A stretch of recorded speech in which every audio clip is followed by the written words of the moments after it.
All right, well, I wanted to welcome you today. I appreciate you spending your time with Becker Digital as we discuss rural community engagement strategies. My name is Hannah Becker, and I'm a partner at Becker Digital. Rural engagement, rural marketing is something that's been a huge passion project of mine throughout my career. So I'm super excited to discuss this with you today and talk about some strategies that public sector organizations can use to engage the modern rural community. Just some quick highlights of what we'll be going over today. We're going to talk about who makes up the modern rural community. America's current rural population is very diverse. We're going to look at who lives in rural areas, how they live, attitudes that are shared towards the public sector, and how these rural residents may differ from their urban and suburban counterparts. We're also going to look at the unique role that social media plays in modern rural communities. So it's a common myth that rural residents are not active online. We're not only going to dismantle that, but we're going to look at how they're active online and how public sector organizations can connect with rural residents online. We're also going to talk about developing an effective public engagement campaign. What are some key elements the campaign needs to have to connect with rural residents? And hopefully you'll leave here with some actionable strategies that you can readily implement in your agency, in your organization, to strengthen those community relationships with our rural population. So before we jump into today's content, I did just want to provide a quick intro to our company, to my background. So Becker Digital is a communications and marketing company located in the beautiful Blue Ridge Mountains of Virginia.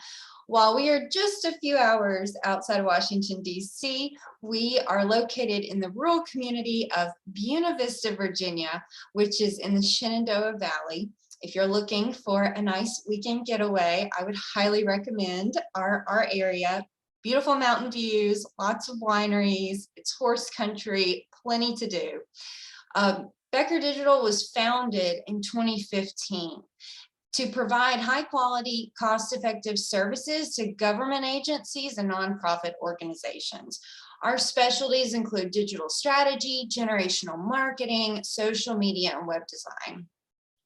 We are federally certified by the SBA as a Hub Zone small business, CVE verified service disabled veteran-owned small business, and we're also a SWAM certified vendor by the Commonwealth of Virginia. So after this webinar, if you're looking for additional resources or assistance in reaching rural audiences, please reach out to us. We really specialize in empowering organizations to reach beyond the screen and engage their community in a meaningful way. A little bit of background on me. So I currently work as Vice President for Becker Digital, where I run point on digital strategy for government agencies and nonprofit clients. So I started working in social media back in the digital stone ages, where Facebook business pages were like the new thing, 10 plus years ago. So I'm in this front row seat to the tech explosion that we're now all living in today. So it's been an interesting ride to see how developments on technology and social media have really changed how people not only live, but how they connect with each other and how they connect with organizations. So my educational background, a bachelor's degree from Mississippi State, a graduate certificate in nonprofit leadership, and an MBA, along with a master's of science degree in information technology from Florida Tech. I worked in academia for a while, taught computer science, economics, and marketing at multiple colleges and universities across the US. And today I serve on the cyber committee in Washington, D.C. for the Armed Forces Communications and Electronics Association. But my roots are extremely rural. So I grew up in rural Mississippi, out from the town where Elvis was born. The photo on the upper left is me on my grandparents' farm. That was our ancient horse Coco, who lived for 4 decades. I grew up heavily involved in 4-H. My first job was actually with our local feed store. Rural community, this living in a rural community, kind of having our life revolve around rural culture and the demands, the unique demands of rural life, really provided me with a foundation for which I then went on to kind of build, my career into marketing and technology. So I started out educationally at a local community college and then transferred into public land grant university, where my bachelor's was actually in animal and dairy science. I worked in food animal production for a while, focusing on meat science and beef cattle production. In my early 20s, I was recognized as a master cattle producer within our state. And then when I got into technology and marketing, I noticed that there was this big gap between urban and suburban life, how those communities are reached, how those residents are engaged, and rural residents. And I remember it was like the first job that I had right out of graduate school.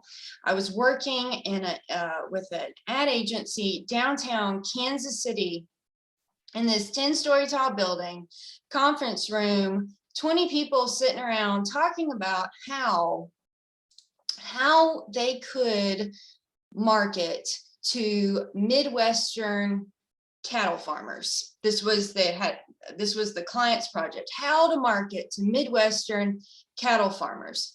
And I was listening to what they were kind of brainstorming, and it just sounded, what they were proposing in terms of a marketing campaign to reach Midwestern cattle farmers it sounded like the script to a Green Acres or Beverly Hillbillies episode. It was so off base. And I remember I raised my hand and just said, how many of you have ever worked cattle? Who here has ever set foot on a cattle farm? And no one raised their hand. No one knew, no one had ever kind of walked in the shoes of the target audience of which they were trying to reach. And so that was just kind of an influential experience at which I realized kind of the cultural competency required to reach rural audiences, and started kind of proactively integrating my background, growing up, living, working in a rural community with my career. Today, very proud to be a rural-based business owner in rural Virginia, and excited to kind of, thanks to technology, be able to support clients all across the nation. So with that, I want to kind of jump into our content, the reason you're here today, and introduce you to rural America's diverse population. So when people from urban and suburban areas think of rural America, they often think of this homogeneous group of farmers. However, that's a stereotype about rural America. As we begin today, I want to introduce you to who actually makes up the modern rural population, and talk a little bit about how influential rural communities are in our society at large. So rural communities account for approximately 97% of our landmass. Rural areas are crucial sources of water, food, energy, and recreation for all Americans across the nation. The definition of a rural population what communities constitute a rural population differ depending on what federal agency is weighing in on this, but the range is that I see published most frequently, 13 to 20% of our country's population live currently in rural areas. Some interesting kind of insights into rural residents. Members of rural communities are more likely to own their own home and to have served in the military than residents in urban areas. Veterans comprise 10.4% of the population of adults in rural areas. This is much higher than what we observe in urban and suburban areas. Rural areas are also noted to have more entrepreneurship activity than urban areas. We're seeing more small businesses started in rural communities, and interestingly, rural businesses have higher survival rates over a 5-year period than companies that are founded in urban areas. So rural America really emerging as an entrepreneurial hub, especially throughout throughout the height of the pandemic, and also as we kind of move into this next phase, but we'll look at that in a few slides. Another important thing to take away, the disability rate is higher in rural communities than it is in the total US population. How this relates to you is that when you're developing a rural engagement campaign, you're trying to reach rural residents, want to make sure the communication strategy is disability inclusive and Section 508 compliant in terms of accessibility. And if that's something that's new to you, we have a ton of resources on the Becker Digital website, recorded webinars, kind of step-by-step blog posts related to both disability inclusion and Section 508 compliance. So rural America is becoming increasingly diverse. Hispanics are actually the fastest growing segment of the rural population. This shouldn't come as a shock to people regarding diversity in America. The youngest generation of adults in America today, Generation Z, is the most ethnically and racially diverse generation in American history. So we see this in urban areas and suburban areas and also in rural areas. But diversity the definition of diversity isn't restricted to just race, ethnicity. It also includes disability, sexual orientation, gender identity, religious affiliation, political affiliation, socioeconomic status, and military service, veterans, veteran families. So rural America is emerging as a true hub of diversity, which runs counter to many of the stereotypes around rural life and rural culture. So while rural America, rural residents don't make up the majority of the US population, rural American population is seeing some growth, which is really exciting. Recent surveys have revealed that many urban residents report an interest in relocating to a rural community. And to me, as a rural resident, this makes sense.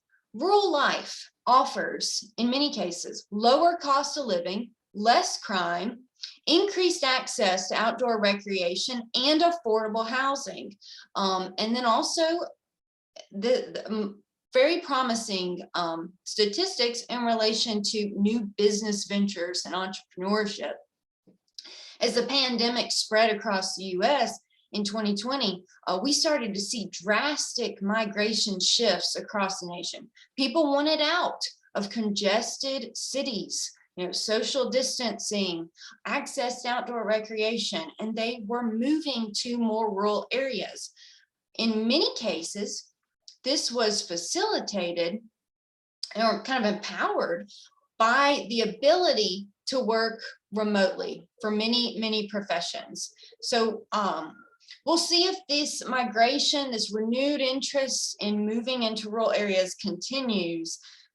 The pandemic certainly impacted American society as a whole and really changed priorities and perspectives for many, especially with the millennials and Gen Zers. They're looking for affordable places to live. They have higher rates of entrepreneurial engagement than previous generations, and they prioritize things like outdoor recreation, and rural America is offering that.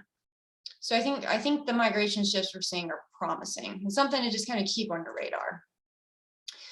So rural America, rural communities, active leaders in commerce, industry, and tech. Technology serves as a real lifeline for rural communities. Many rural communities rural residents are dependent on technology for survival simply due to the wide disbursement of the population. Where I live, where I go and go out to the farm, go ride, there are no people. No people for miles. No people, there's no roads. If I get hurt, if I need assistance, I've got a cell phone. And that's what I'm dependent on. Kind of another myth that always circulates regarding rural residents, rural life as it relates to technology is that rural residents are kind of behind the times when it comes to tech usage. I've always found this myth kind of mind-boggling coming from agriculture, because agriculture as an industry, which is one of the top employing industries in rural areas, agriculture is insanely technologically advanced. We have biometric sensors, cloud computing, robots, moisture sensors, GPS technology. If you have ever sat in a tractor that was produced in the past decade, and you see, it resembles more of a spaceship than it does what many people think a tractor looks like. So rural communities have a long history and a very close tie with technology usage. So it's just important to keep that in mind when you're thinking, okay, I want to engage this rural community. Tech should be at the forefront of your plan, because digital access is paramount to rural life. So it's not that rural communities don't use tech. That's a myth. They just use it differently than urban communities do. And this isn't a new thing. Rural communities have been innovating established and available technologies, to customizing it to their needs and their culture for a long, long time. So when the telephone first came to rural America in the early 20th century, rural communities applied the custom of visiting to it. So you would someone would place a call to a rural area, and the established system was each household that had a telephone had a series of rings, and it was specific to that household, and you would only pick up the telephone when you hear your house's series of rings across there. Rural residents, they answered the phone regardless of whether it was for them or not. So this call would go through, and maybe it was intended for one person, one house, but people in the area would get on there to visit, to talk. This was a communal conversation. And it was this concept of visiting across the early telephones was so common that rural residents would often adjust their conversations for large audiences. This was the original podcast in rural America. So this practice so irritated Bell Telephone that the company sent out instructions to rural customers and told them to behave more like the urban customers who did not visit on the telephone lines. Rural residents did not appreciate that. they did not comply. Instead, they continued engaging with their rural custom of visiting across telephones, and Bell Telephone finally came around, and they actually created a telephone product specifically designed to support the rural custom of visiting. So we see rural ingenuity as it relates to technology kind of start with the telephone way back in the day.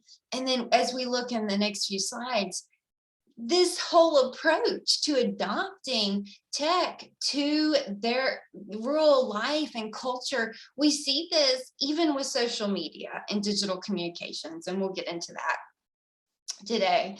So unfortunately, many misconceptions exist around how public sector organizations can connect with rural communities.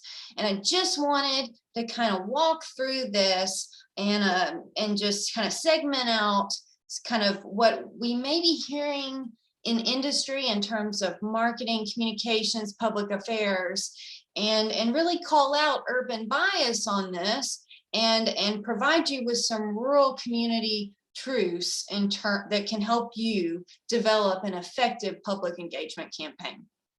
So here are a few misconceptions. Myth 1, rural populations are not online and will not be responsive to digital marketing strategies. That is false. Rural populations, very engaged online.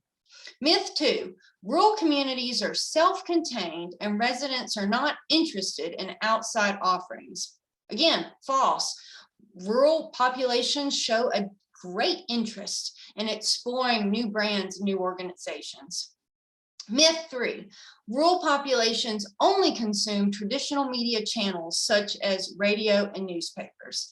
False. Look at the stats in terms of closure rates on radio stations and newspapers over the past 10 years. And you will see that rural residents are not supporting these en masse. They have moved on and adapted in patronizing other media channels such as tech and digital ones. And myth 4, rural communities are homogeneous in ethnicity, race, political affiliation, religious beliefs, family structure.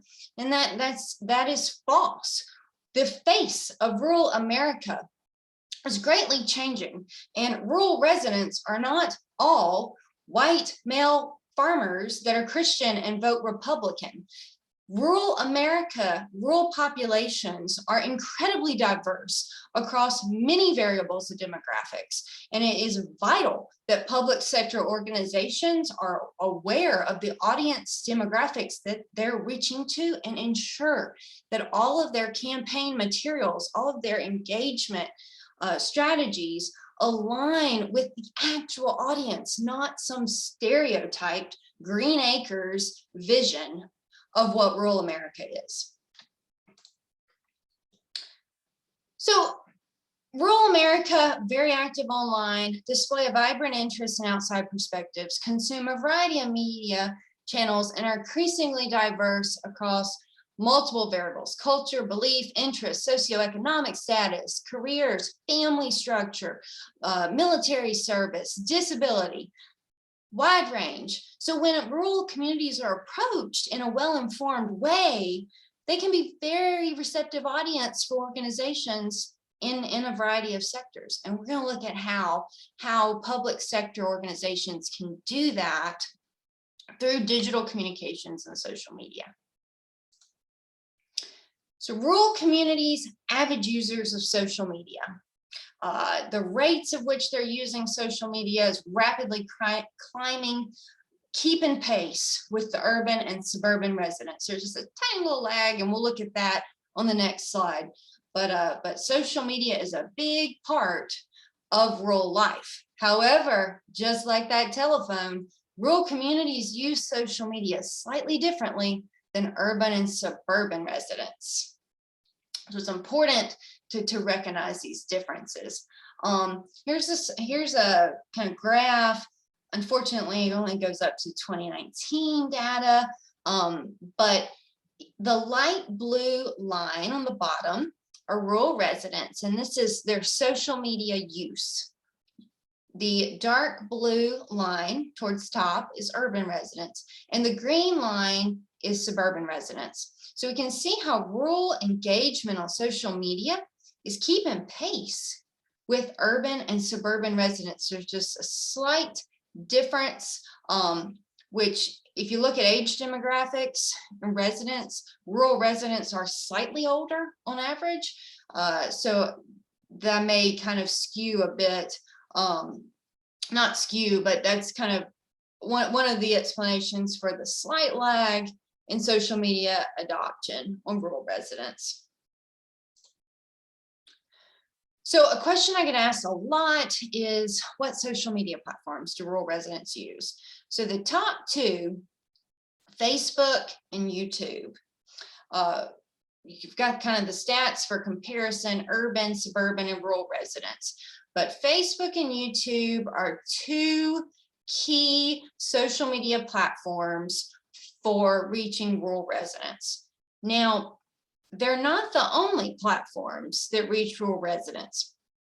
When we're looking at what social media platforms do we want to deliver our campaign on, what do we want to prioritize, it is vital that we understand or have a recent updated information in terms of user demographics on social media apps. In my rural area, in rural Virginia, platforms that are more frequented by millennials and Gen Zers, such as Instagram, Snapchat, and TikTok, are very, very popular among the rural audience here that fall under the basically the under 40 range. Interestingly, or I thought this was interesting, was that rural populations have a higher usage of Pinterest than urban or suburban populations. And Pinterest, in case you're not familiar, is a social media app. It's been around for a while. Originally, the bulk of the content was kind of like do-it-yourself home projects and recipes, that type of thing. Now you can get a wide range of content on there, but I thought it was very interesting that rural populations had higher usage of Pinterest. And I kind of reflected over this and was wanting to connect the dots. And if you recall from slides back, in the earlier part of the presentation, rural residents have higher home ownership rates than urban and suburban residents. So if a bulk of the content on the social media app is, renovating your house, do-it-yourself projects, that type of thing, you would need to be a homeowner, or most people would be homeowners to engage on that. Additionally, if you kind of think through the day-to-day on rural life, rural communities may not have a lot of restaurant options. So we also, at least in my rural community, we are not serviced by DoorDash. So we have very limited food options. Therefore, we cook at home a lot more than my friends that live inside the Beltway in Northern Virginia and DC.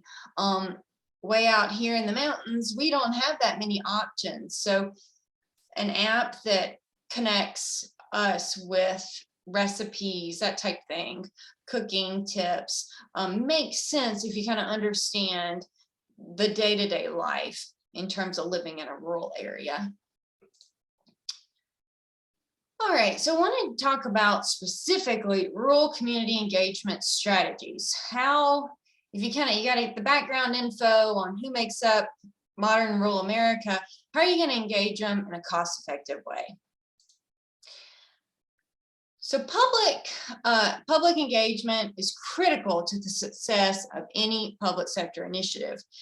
Government agencies, nonprofit organizations can roll out the most helpful of programs. But if the community doesn't trust the organization, or if they don't understand the need for that initiative, they're not going to utilize the service. They're not going to utilize it. They're not going to support it, and the entire project can fail. Technology today plays a huge role in public engagement campaigns. Radio ads and billboards and mailers just don't cut it anymore. People are online. If you want to connect with people in the 21st century, you need to be where they are, which is online. So to be successful, public sector organizations have got to meet their audiences where they're at. A few rural community engagement tips. We're developing a campaign to reach rural audiences. These are just some things that I keep in mind as I'm developing this out. First, we need really clear messaging. We need messaging that is aligned with the mission. We need messaging that that demonstrates some cultural competence in terms of the rural community that we are reaching out to. When we're developing messaging, we want to keep plain language practices in mind. We also want to, form focus groups, beta test our messaging, make sure it resonates with the people that we're wanting it to. Years ago, I was working on a local government campaign, and the local government was in rural Kansas, so smack dab in the middle of the country. And I put together the social media campaign to try to engage citizens in local government programs they're great programs, but they just didn't get the word out and people weren't using them. So tried to develop this social media campaign to increase engagement. And part of this campaign created social media graphics to go along with trying to get these signups, resident signups for the program. And on these graphics, I included the copy, that's the text, DYK,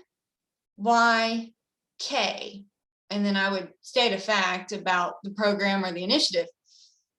And I submitted this to the council and didn't think much of it. And they called me back in and they said, "Hey, Hannah, everything looks good. We just got a question.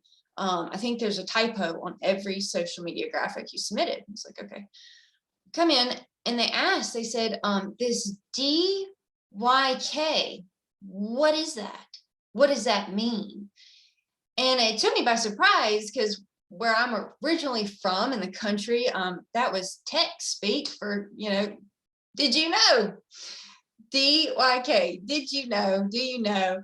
And so apparently that trend had not reached, that acronym had not reached rural Kansas at that time. And it provided me with I stopped and reflected and was like, oh yeah, we really need to make sure our messaging, just because it's something that we're familiar with, we bring from where we're from, whether that's urban, suburban, or rural, doesn't mean it applies to all of our audiences. So it's just something we want to be cognizant of. We also want to keep all of our engagement and our materials mission first. We want to communicate the mission and the expected impact of whatever it is we're trying to promote to rural audiences. We want to focus on how this program, this service will impact the lives of rural residents, but not only their life, the lives of their children, the sustainability of their community. What is this going to do for their future? Rural residents are very concerned about the future of their community, the future of their families. So we want to make sure we communicate not only, hey, will this help you out, but this is going to have multi-generational positive effects on the community. We want to keep all of our campaign materials people-centered. We want to spotlight the people behind the work. We want to put a face to it. We want to emphasize and introduce to rural audiences who is actually behind this engagement. The people, not just their job title, but who they are as a person. why they're interested in what they're doing, why they're engaged in what they're doing, what they're offering to the community, why this is a priority for them. And we want to introduce them in a way that rural audiences don't see this as just something, an initiative coming down from a big, faceless public sector government agency, but that this is an initiative that is being implemented by human beings who also have families, who also share concerns, and also share values and priorities that the rural audience does as well. We want to recognize the diversity of our rural communities. You know, it's important to remember rural communities are not a monolith. Rural communities, modern rural communities are very diverse. They're not all farmers in overalls. Where I live in rural Virginia, agriculture is not the top employer. It's not the top industry. We have a lot of manufacturing. And we have a lot of small business. So if you were to attempt to connect with my rural community and you put up a bunch of billboards of farmers, that's not gonna appeal to them. That's not something they're gonna see themselves in. So we wanna recognize the diversity of our communities and really get to know them. We wanna develop a community-driven, tailored, customized approach. So all rural communities are not the same. They're not the same. We want to invest in market research specific to the rural communities at which we are reaching. We want to understand their history. We want to understand what current events impact them. We want to understand what concerns them, what worries them, what keeps them up at night. We don't want to make these blanket kind of stereotyping assumptions related to rural communities. A rural community in Florida is not going to be the same as a rural community in California or Kansas or Wyoming or Maine or even here in Virginia. There's going to be differences, and we want to really get to know the communities that we're reaching out to. We want to understand where they're coming from so we can meet them where they're at. We also want to engage community leaders in our campaign. People trust people. They don't trust organizations. They trust people. So when we're coming in to a new kind of target market, target audience that we want to reach out to, it's very important that we identify these community stakeholders, that we engage them. And we need to recognize that just because our organization is a national organization, maybe it's a federal government agency or state government agency, it's a big organization that has brand recognition in urban areas, suburban areas. That brand recognition may not translate over into the rural communities. So when we engage community leaders, we position ourselves to build trust with our rural audiences through these partnerships. And trust is critical for long-term kind of engagement success in rural areas. It's especially critical in times now where the American population's trust in government agencies has taken some hits. It's not super high. So we have to be intentional about building and in some cases rebuilding trust with the communities that we are intended and founded to serve. We also want to prioritize digital outreach as it relates to rural audiences. Rural people are very much online. They just use the internet slightly differently than the urban and suburban residents. So what the marketing campaign, the communication strategy that worked, reaching an urban or metropolitan area, that same campaign may not resonate with rural audiences. So we want to kind of segment out our target markets and consider how geographic location may impact the effectiveness of rural campaigns. When I'm thinking rural marketing, rural communications, things that come to my mind: content marketing, social media, influencer marketing. A lot of people don't think about that for rural areas. Influencer marketing is huge in rural areas, can be extremely effective in rural areas. Digital marketing, emails, e-blasts, landing pages, videos. Really want to include that digital aspect. I wanted to provide you with an example of a rural engagement that just did everything right, that was very successful and kind of showcases some of these key elements that we discussed today. So 2015, 2016, Missouri Department of Mental Health wanted to address the increasing suicide rates, specifically with the rural populations. They noted that rural residents in Missouri had higher suicide rates than urban residents in Missouri. And they also noted that men between the ages of 45 and 60 were at considerable risk of suicide. So the campaign that was developed was Help Him Stay, and it was launched specifically to connect rural residents with suicide intervention and prevention resources. They collected data in terms of basically the why, what contributing variables were could be identified in terms of suicide specific to rural residents, and then also identified what hurdles in terms of rural culture and life in Missouri were holding up residents from connecting with the available resources. And that exploration inspired pieces of the campaign, which you'll see here in a few slides. So the Help Him Stay campaign really tried to incorporate, in terms of their creative assets, their images, people that are representative of rural residents in Missouri, specifically men between the ages of 45 and 60. So here we see a man, he's out in a rural area, maybe he's a farmer, out in a rural area, and it emphasizes that suicide is preventable. Suicide is preventable.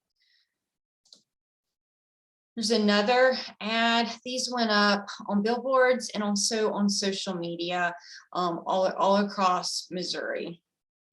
And this one was specific to suicide intervention. So not only was this campaign speaking to men in 45 to the 60 age range, but also the people in their network, their family members, their friends, their neighbors, their coworkers, their employers, and kind of work to destigmatize the conversation around suicide. There's another example, a Missouri resident in camo, hunting camo. Another thing that they noted as they were putting this campaign together, suicide rates were spiking in the fall and winter months, which also correlates with hunting season. And so I thought this was kind of a great tie-in to that rural culture and understanding the lifestyle, the life cycle, and what occurs, what activities occur during that season where we're seeing the spike in suicides. This target market, this target audience was engaged, many engaged in hunting practices at that same season. So it kind of paid homage to the culture there and tied that in. And then the final one here, thoughts of suicide, talk to someone. I really appreciated with this campaign the way that they took these scenes that would be kind of commonplace or normal scenes from rural life, whether it's out in the woods, outside, and they incorporate here with the camp chairs. You don't know, is this at the deer camp? Is this down by the river? But it seems that people in this target audience can relate to. It represents their life. And then also this campaign really provided emphasis on diversity and included this within all of their creative assets. So a few key takeaways from rural engagement. One, rural America is increasingly diverse. So when we think about rural America, we need to expand out kind of what and who we think about when it comes to our rural communities. Rural communities are not the same. They're not the same in culture. They're not the same in history. They're not the same in lifestyle. So understanding the rural community that you are trying to engage is paramount in developing an effective engagement campaign.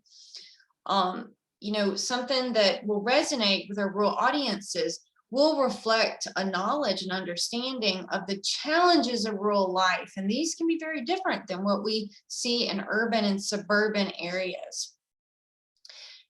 Digital outreach through things like social media can really increase the effectiveness because rural residents are very engaged online. I know that was a lot of information. We do have more information on rural outreach, rural marketing on our website, beckerdigital.com, under the resources tab. We've got previous webinar and blogs specific to this if you're wanting to kind of dig deeper. And then you can also always reach out to us. We're happy to work on projects with your organization. I did want to let you know about a few follow-up webinars that we have coming up. Gen Z, how colleges and universities can recruit Gen Z students. This new generation is turning higher ed on its head, and we're gonna be talking about how this new generation is impacting higher education, how colleges and universities can position themselves for success. Just like this webinar, that one will be available free, so you can register for that on our website. And then later this summer, we have a public engagement webinar specific to government social media management tips. So if that's something that you would find useful or know of a colleague that would find that useful, please feel free to share that. We'd love to have you join us. And also, I will be at the National Association of Government Communicators Communications School this May in Louisville, Kentucky. Very excited about it. If you are attending, please come up and say hello. I'll be presenting on social media and rural populations, and then also Becker Digital will have a booth there. I know that we are spread out all across the country, but I love opportunities to connect with others in this space. So please, if you're there, come up and introduce yourself. And again, I know that was a lot of information, but if you have any questions about what we discussed today, feel free to email me. My email is Hannah, HANNAH, at becker-digital.com. The slide's got our social media and then also our website. I'm going to provide you with a follow-up email after this webinar that has the recording and then some additional kind of helpful resources. Feel free to connect with me online. I'm very active on LinkedIn and would love to chat more with you about rural engagement. And hopefully I'll see some of you in upcoming webinars and maybe even in Louisville.